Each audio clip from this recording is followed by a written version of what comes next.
রবীন্দ্রনাথ ঠাকুরকে বলা হয় বিশ্বকবি। তাকে নিয়ে আমাদের কতই না গর্ব।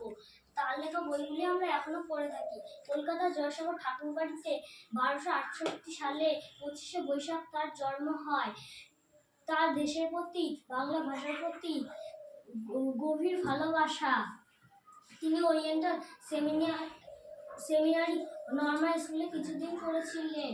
তার স্কুলের পরিবেশ ভালো লাগতো না, তাই তিনি বিশ্বভারতী বিশ্ববিদ্যালয় স্কুল গড়ে তুলেছিলেন। এখানে গাছের নিচে পড়াশোনা করানো হতো।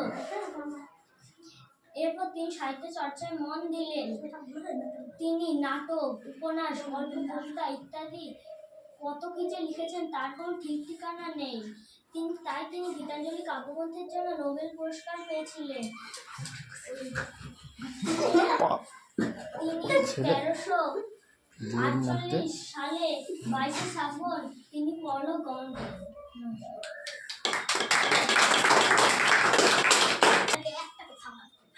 আমাদের বিদ্যাঙ্গনে আজকে রবীন্দ্র জয়ন্তী পালন করা হচ্ছে। সেই উপলক্ষে আমি একটি কবিতা বলিব। কবিতাটি হলো রবীন্দ্রনাথের লেখা হাট কবিতা। নমস্কার। হাট, রবীন্দ্রনাথের লেখা হাট। কুমোরপাড়ার গরুর গাড়ি বোঝাই করা কলসি হাড়ি, গাড়ি চালায় বংশী বদন, ভাগ্নে দেদের সঙ্গে ভাগ্নে মদন, হাট বসেছে শুক্রবারে বক্সিগঞ্জে পদ্মা পারে। জিনিসপত্র জুতিয়ে এনে গ্রামের মানুষ বেচে কেনে। নমস্কার। হাততালি তো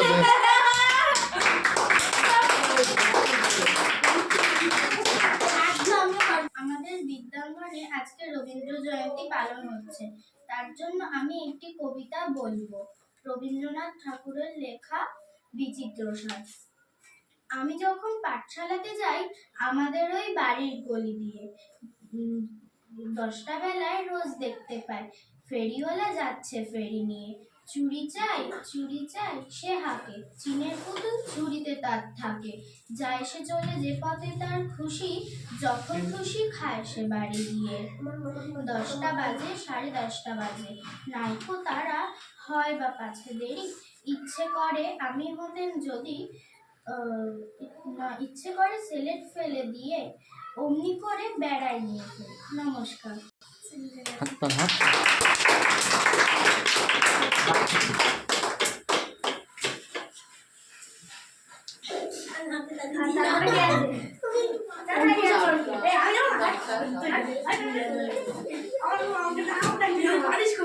আজি থেকে 100 বর্ষ পরে কে তুমি পরিচয় বসে মোর কবিতা খানি।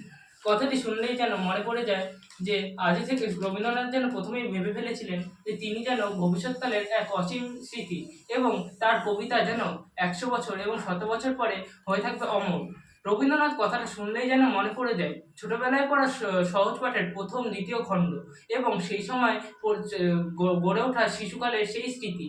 এবং রবীন্দ্রনাথ যেন আমাদের কাছে কবিতা ভাবের এক অসীম আবেগ এবং তার কবিতা যেন আমাদের কাছে গড়ে তুলেছে এক শিশুকালের এক অসীম স্মৃতি, ক্রীড়াক্ষণ এবং কবিতা গল্পের এক অসীম ভাব সমুদ্র। এই কারণে রবীন্দ্রনাথ আমাদের কাছে কোনো একজন ব্যক্তি বা কোনো কবিতা গল্পের লেখক বা কবি নয়, তিনি আমাদের কাছে এক ভাবের মানুষ। তিনি হলেন আমাদের কাছে এক ভাব। রবীন্দ্রনাথ শুধুমাত্র একজন ব্যক্তি নয়, তিনি আমাদের কাছে একজন কবিতা এবং গল্পের এক অসীম ভাবের সমুদ্র। রবীন্দ্রনাথ 1861 খ্রিস্টাব্দে জন্মেছেন এবং তিনি আমাদের মধ্যে এখন না থাকলেও তার কবিতা এবং তার লেখা ভাব এবং তিনি আমাদের মধ্যে যে বাংলা ভাষাকে নিয়ে যে উত্তেজনা এবং ভাবসমুদ্র আমাদের মধ্যে তুলে ধরতে চেয়েছেন তা এখন আমাদের মধ্যে আছে। বাংলা ভাষা আজ যে এত প্রসিদ্ধ তাতে তার কৃতিত্ব কে কোনোভাবেই ছোট করা যায় না।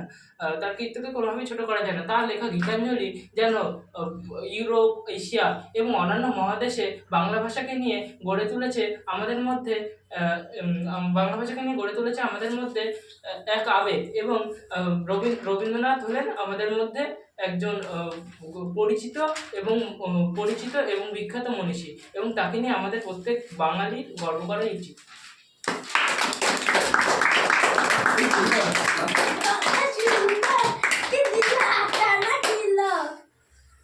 এবার